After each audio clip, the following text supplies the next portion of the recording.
Nous recevons pour ce direct M. Kouyaté Abdoulaye, le chef de cabinet de la ministre de l'Éducation nationale. Avec lui, nous allons parler de l'école obligatoire. Bonjour M. Kouyaté. Bonjour. Merci d'avoir accepté notre invitation et de répondre aux préoccupations des internautes par rapport à la question. Je vous en prie. Alors, les internautes sont nombreux à réagir depuis l'annonce de cet entretien. C'est dire combien de fois le sujet les intéresse. Alors désormais, l'école est obligatoire de 6 à 16 ans. Pourtant, on sait le problème d'infrastructure et même d'enseignants que connaît notre système. Avez-vous tenu compte de ces paramètres? Je voudrais vous remercier et remercier également tous les nombreux internautes qui nous font l'honneur, n'est-ce pas, de nous poser ces interrogations. Effectivement, nous avons tenu compte, n'est-ce pas, des problèmes d'infrastructure et de ressources humaines. Mais je dois dire que ça fait 4 ans que nous préparons cette opération. Depuis 2011 à ce jour, il y a un peu plus de 12 000 classes qui ont été construites. Chose rare, n'est-ce pas, dans notre pays depuis son indépendance. Depuis 2011 à ce jour, il y a un minimum de 35 000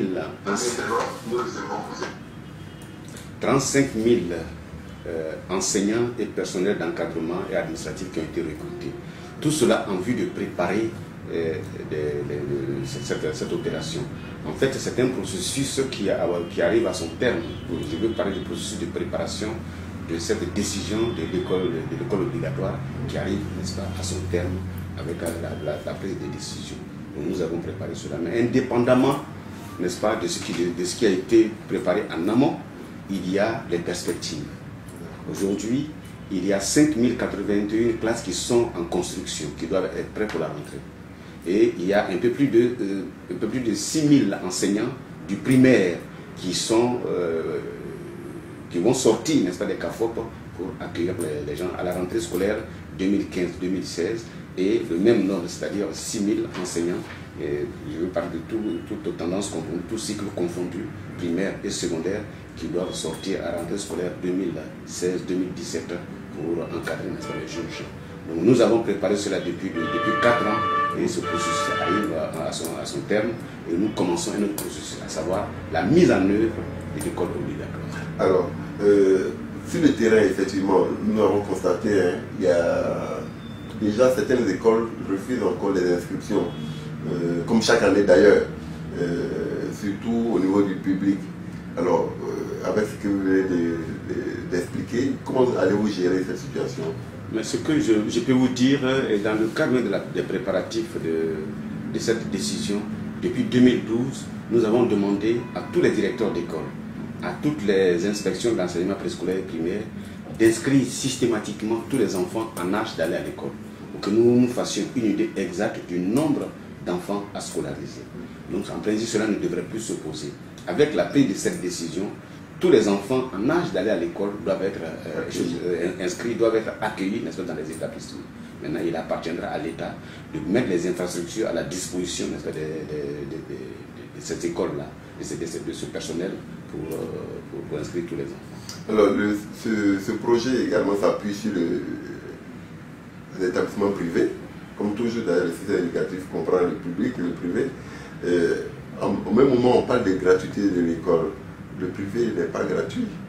Non, le privé n'est pas gratuit. Vous savez qu'il y a une convention qui existe entre l'État et le privé. L'État ne pouvant pas consommer toute la population scolarisable, donc fait une cession au privé, n'est-ce pas, pour prendre en compte depuis le préscolaire jusqu'au secondaire et même au supérieur.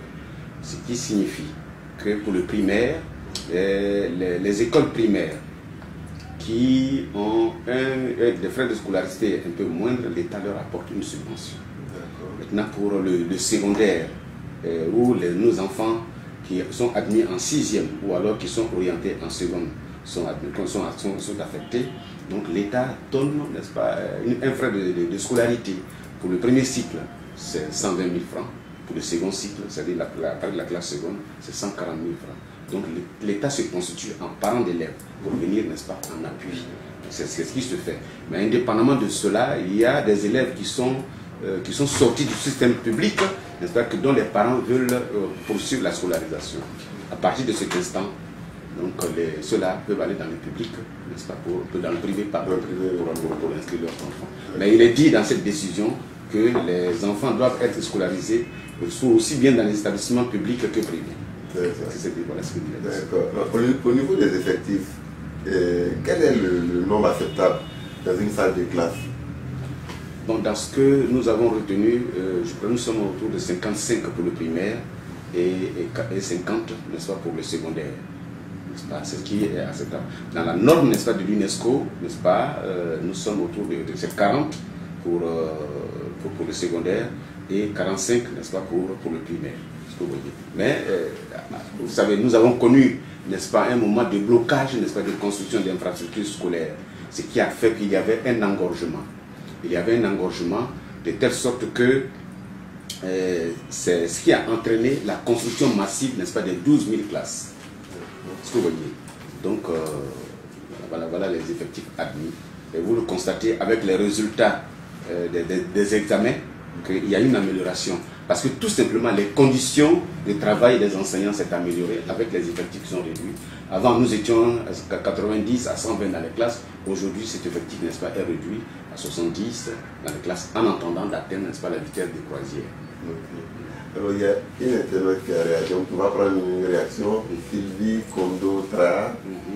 Elle explique que le 28 juillet, au lycée Sainte-Marie, le chef du cabinet a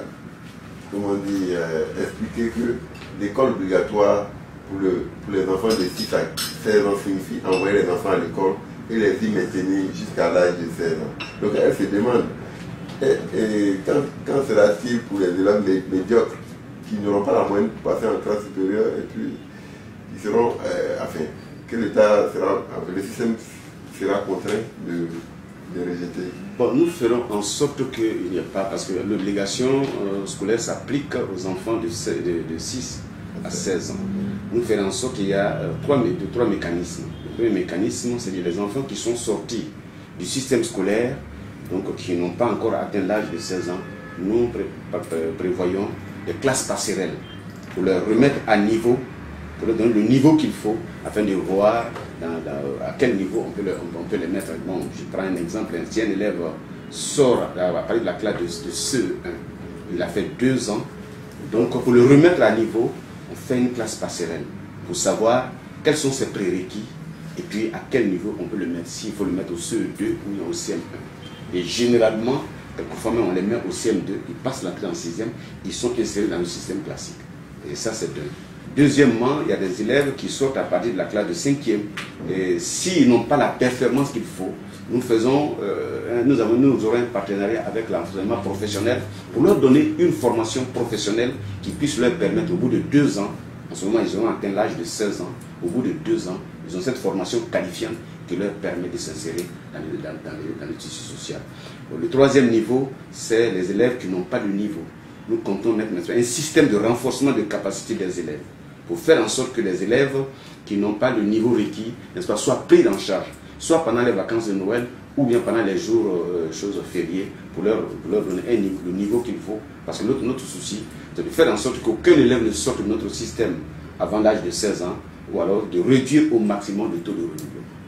D'accord. Et ça sera mis en place à partir de quel à partir de maintenant. Dès lors que cette mesure-là rentre en vigueur, automatiquement, cette mesure-là également rentre en vigueur. Okay. Alors, au niveau de la mise en œuvre de cette nouvelle loi-là, le gouvernement annonce déjà des peines de prison allant de 2 à 6 mois pour les parents réfractaires. Est-ce qu'il existe d'autres mécanismes pour contraindre effectivement tout le monde à adhérer à ce projet? Bon, comme le disait Madame le ministre sur le plateau de la télévision, on souhaiterait qu'il n'y ait pas de parents qui aillent en prison pour non-scolarisation de son enfant, de son propre enfant. Nous, on le souhaiterait. Je ne souhaiterais pas qu'il figure sur le casier judiciaire, n'est-ce pas, d'un parent une pénalité relative à la non-scolarisation de son enfant. Parce que ce qu'il faut reconnaître, pour accompagner l'émergence, il ne saurait y avoir de développement sans, n'est-ce pas, une formation de bon niveau. Donc c'est cette décision majeure que l'État a prise. L'État souhaitait qu'aucun parent n'aille en prison pour cela, que tous les parents comprennent que dans un premier temps, la scolarisation de leur enfant, c'est dans leur propre intérêt, et puis ensuite l'intérêt de la nation. Ok. Alors, le citoyen qui constate dans son voisinage qu'un parent refuse de scolariser son enfant, est-ce qu'il aura la possibilité de le signaler, de le dénoncer quelque part? Bon, ça, on ne pourrait pas l'interdire, hein, parce que justement les pénalités viendront de là, s'il y a pénalité. Ce n'est pas le parent qui va aller dire que lui ne va pas scolariser son enfant, c'est le voisinage qui va constater que le parent X n'a pas scolarisé son enfant et puis faire le signaler. Bon, cela pourrait arriver, comme voilà. Il y aura un bureau ouvert à cet effet au ministère. Oui, justement, c'est ce que nous appelons à faire en sorte qu'il y ait un numéro vert pour signaler, n'est-ce pas, tous les cas de non-scolarisation. On a parlé d'âge de 6 à 16 ans, mais au niveau de l'école obligatoire, quel est le niveau d'études minimum que l'État souhaiterait voir atteindre chaque enfant?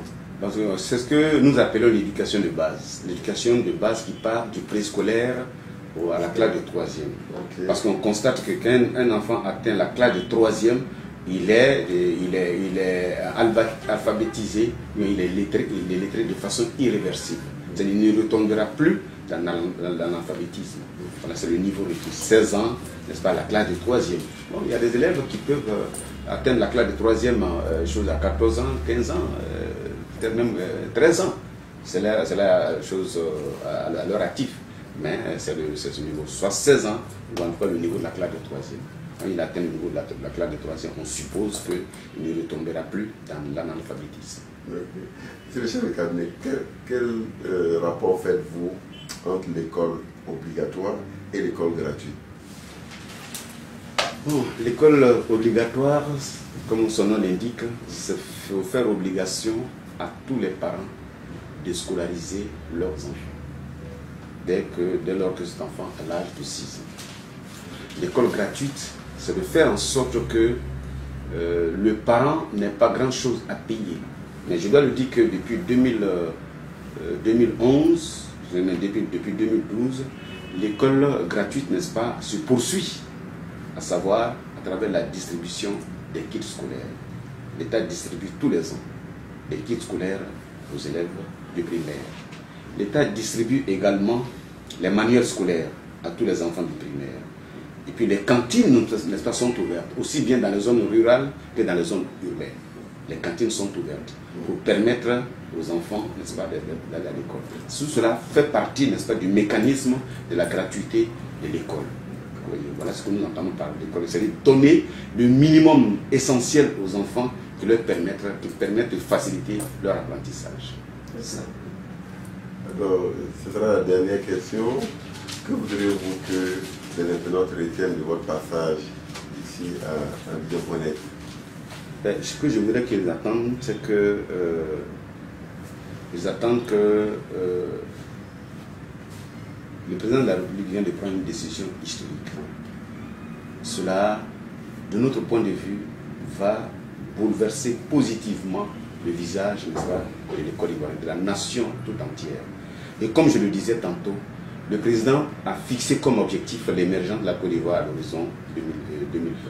Cette émergence ne saurait être atteinte sans que les citoyens aient une formation de qualité. Et puis, l'école obligatoire est l'arme fatale contre le travail des enfants.